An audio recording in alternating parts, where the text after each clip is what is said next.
اب میں چند جملے پیش کرنا چاہوں گا جب امام تشریف لے آئیں تو عموماً عام طور سے علامات ظہور کو پیش کیا جاتا ہے.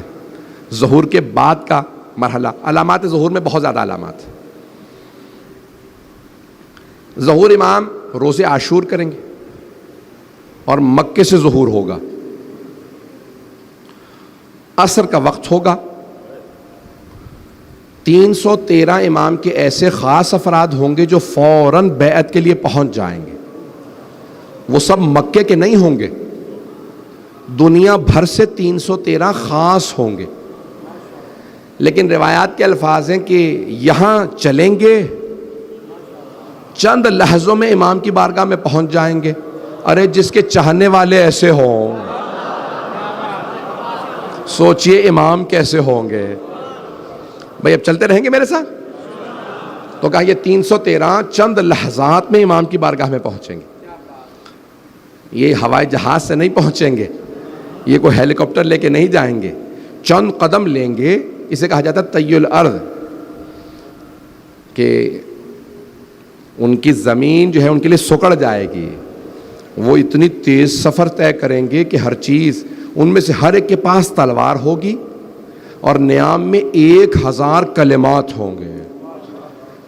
اسماء یعنی اللہ کے نام ہوں گے 1000 کا. ان میں سے کوئی ایسا نہیں ہوگا جو عام آدمی ہو. وہ اتنے پہنچے ہوئے ہوں گے کہ بتا سکیں گے قبر میں کیا ہو رہا ہے. کسی کی پتہ نہیں لوگ ہیں یا نہیں ہے. ایسے افراد ہیں جو قبر کا حال دیکھ کے بتا دیتے ہیں باہر سے اس میں رحمت نازل ہو رہی ہے یا عذاب. لوگ امام سے متعلق شک کرتے ہیں، ارے امام کے تو خادم ایسے ہوں گے، امام کچھ اور ہیں. بات پہنچ رہی ہے میری؟ سنیں گے نا حضرات؟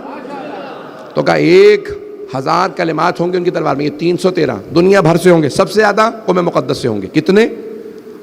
38 سب سے زیادہ قوم سے. اس کے علاوہ پوری دنیا سے ہوں گے. اور نام بھی اور بتایا بھی کون کون سے علاقوں سے کتنے کتنے ہوں گے. چھٹے امام نے ہر شہر کا نام بتایا کہ اس شہر سے اتنے، اس شہر سے اتنے. نجف سے کتنے ہوں گے، کربلا سے کتنے ہوں گے، بغداد سے کتنے ہوں گے، مدینہ سے کتنے ہوں گے. ہر شہر کا نام بتایا. گھبرا رہے ہیں حضرات مجھے لگتا ہے، سننا چاہ رہے ہیں اس کا مطلب ہے سب. تو کہا یہ 313 خاص ہوں گے. اچھا بہت سے لوگ گھبرائے جاتے ہیں کہ صرف 313 ہی ہوں گے ماننے والے. نہیں، ہم جیسے تو لاکھوں کروڑوں ہوں گے. وہ جو 313 خاص ہوں گے وہ ایسے ہوں گے. پوچھا مولا کون کون ہوگا ان میں؟ کہا اگر صحابہ رسول میں دیکھو تو صرف اور صرف اتنا معیار ان 313 کا بلند ہوگا کہ صحابہ میں صرف، صحابہ رسول میں صرف سلمان کا اتنا معیار ہے. اصحاب امیر المؤمنین نے صرف مالک اشتر کا اتنا معیار. پتہ نہیں لوگ ہیں یا نہیں ہیں، گھبرا کے سن رہے ہیں. اور 313 ایسے ہوں گے. کہا مولا کیسے ہوں گے؟ کہا حبیب جیسے 313 ہوں گے. کہا 313 خاص ہوں گے. ان میں 50 خواتین ہوں گی. یہ روایت علامہ محمد باقر مجلسی نے لکھی ہے کہ ان 313 میں بھی 50 خواتین ہوں گی. اس لیے ہماری بہنوں کو کبھی نا امید نہیں ہونا چاہیے کہ ان خاص میں جو خاص ہوں گے.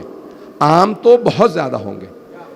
ظہور سے پہلے 1/3 جنگوں میں مارے جائیں گے، 1/3 بیماریوں میں، 1/3 باقی رہ جائیں گے. 2/3 لوگ مر جائیں گے، 1/3 باقی رہیں گے. تو کسی نے پوچھا مولا، چھٹے امام سے پوچھا، رسول خدا کی حدیث ہے اہل سنت کی کتابوں میں کہ دنیا کی آبادی 7 عدد ہوگی. یہ نہیں بتایا 7 لاکھ 7 کروڑ 7 ارب. اس وقت 7.5 ارب ہے. تو پیغمبر نے کہا 7 عدد آبادی ہوگی. 5 ہر 7 میں سے 5 مر جائیں گے ظہور سے پہلے. پیغمبر نے کہا میرے بیٹے مہدی کے ظہور سے پہلے 5 مر جائیں گے. آدھے بیماریوں میں، آدھے جنگ میں. گھبرا تو نہیں رہے؟ مجھے خاموشی سے کچھ نہیں ہوتا، بس بات پہنچتی رہے.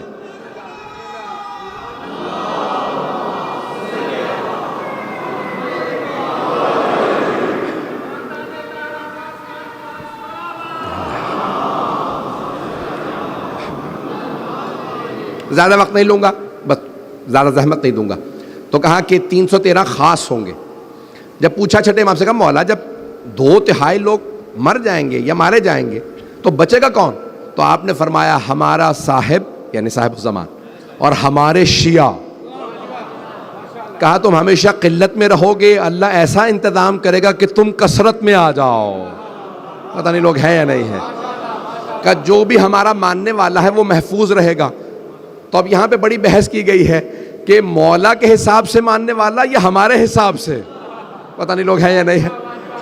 مولا کے حساب سے دیکھا جائے تو معیار بہت بلند ہے، اس میں تو ماننے والا کوئی بھی نہ آئے، اکا دکا ہی پہنچیں گے۔ کہا مولا کیسا ماننے والا؟ مولا نے کہا جو بھی ہماری ولایت کو مانتا ہے وہ ہمارا، پتہ نہیں لوگ ہیں یا نہیں، کہا جو بھی ہمیں مانتا ہے وہ ہمارا ہے۔ کہا مولا کیا معیار ہو؟ مولا نے کہا کہ ہمارا بے عمل بھی ان کے بعمل سے افضل ہے۔ میں یہ لائسنس نہیں دے رہا ہوں گناہوں کا، لیکن اس کو کبھی بھی اپنے کسی گنہگار بھائی کو بھی توہین نہ کرے، میں اس لیے یہ بات پیش کر رہا ہوں۔ کہا کہ ہمارا بے عمل بھی ان کے بعمل سے افضل ہے۔ کہا مولا کیوں؟ کہا کیونکہ وہ ہمارا، جو ہماری ولایت رکھتا ہے وہ ہمارا ہے، جو مانتا ہی نہیں جتنا مرضی عمل کرتا جائے، جو مانتا نہیں کچھ قبول نہیں۔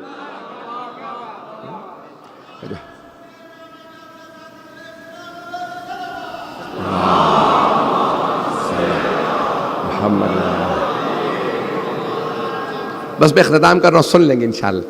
تو امام ظہور کریں گے پہلے مکے سے اور پھر مدینے جائیں گے، وقت نہیں ہے، یہ خود کتابوں کے موضوعات ہیں مفصل۔ مدینے تشریف لائیں گے، مدینے میں روضہ رسول کی تعمیر کریں گے اور جناب سیدہ کے مزار کی تعمیر کریں گے۔ اس زمانے میں جب امام نے کہا تھا تو تصور بھی نہیں تھا کہ جناب سیدہ کا روضہ ڈھا دیا جائے گا۔ پھر پوچھا مولا مدینے سے کہاں جائیں گے؟ کہ مدینے سے سب سے پہلے کربلا تشریف لائیں گے، سب سے پہلے کربلا۔ عاشورے پہ ظہور کریں گے تو شاید 40 کے دن ہوں، چہلم کے ایام ہوں جب مولا کربلا آئیں گے۔ کہ جب کربلا تشریف لائیں گے تو کیا حال ہوگا؟ کہ وہاں بے انتہا زائرین ہوں گے، اعلان ہو چکا ہوگا، سب جانتے ہوں گے 12ویں امام آ چکے۔ کہ زائرین کی بڑی کثرت ہوگی جب 12ویں امام ظہور کریں گے۔ کہ لیکن جب ظہور کرنے کے بعد حرم جائیں گے تو ایسی کشش ہوگی حرم میں اور امام زمانہ میں کہ امام کے لیے خود بخود راستہ بنتا جائے گا، یعنی لوگ راستہ دیتے چلے جائیں گے۔ کہ ایک مرتبہ صاحب الزمان جب حرم میں جائیں گے تو دروازے کھلے ہوئے ہوں گے، یہاں تک ہے کہ جب ذریعہ مقدس پہ آئیں گے تو امام کے لیے ذریعہ مقدس کا دروازہ کھل جائے گا، 12ویں امام کے لیے ذری کا دروازہ کھل جائے گا۔ آپ ذری کے اندر جائیں گے، اگر دیکھ سکے تو سب میری طرف دیکھیے گا۔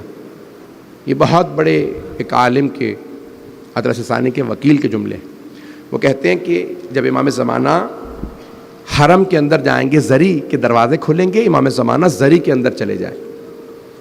جب ذری کے اندر جائیں گے تو سب امام کو دیکھ رہے ہوں گے اور اونچی اونچی رو رہے ہوں گے۔ امام ایک مرتبہ اپنے دونوں ہاتھ اعجاز سے، معجزے سے قبر مطہر کے اندر ڈال دیں گے۔ کس کی؟ سید الشہداء کی۔ دونوں ہاتھ قبر مطہر میں ڈالیں گے۔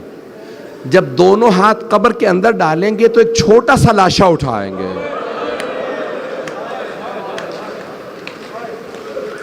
ایک چھوٹا سا لاشا اٹھائیں گے سید الشہداء کی قبر سے، لاشا اٹھائیں گے، لاشا اٹھا کے سینے سے لگائیں گے اور پیار کرنے کے بعد ایک مرتبہ روتے ہوئے مجمع سے پوچھیں گے بتاؤ اس بچے کا کیا جرم تھا، اس بچے کو کیوں تیر مارا گیا؟ یہ جناب علی اصغر کا لاشا ہوگا۔